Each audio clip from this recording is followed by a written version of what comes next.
Il a fallu près d'un mois d'incendie en Amazonie pour que le gouvernement brésilien reconnaisse qu'il a commis des erreurs dans la gestion de ce problème. Désormais, l'interdiction temporaire des brûlis agricoles dans tout le pays est entrée en vigueur. Le vice-président brésilien Hamilton Mourão a admis que la situation se répète chaque année et qu'il appartient aux institutions gouvernementales de lutter contre toute illégalité.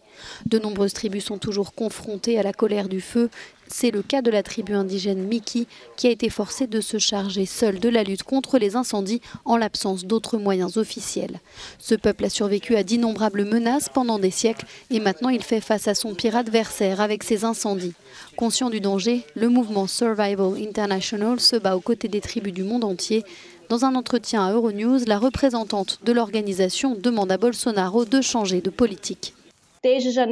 Depuis janvier, on voit que les invasions de terres indigènes ont augmenté de façon spectaculaire et c'est une conséquence directe du discours et des actions de Bolsonaro.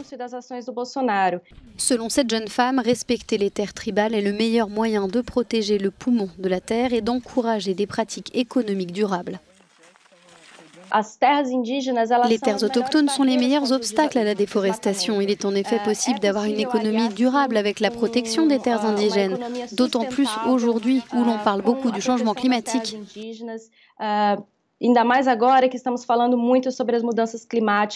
conséquences de ces incendies et les orientations politiques du gouvernement brésilien en matière d'environnement ont également des conséquences économiques.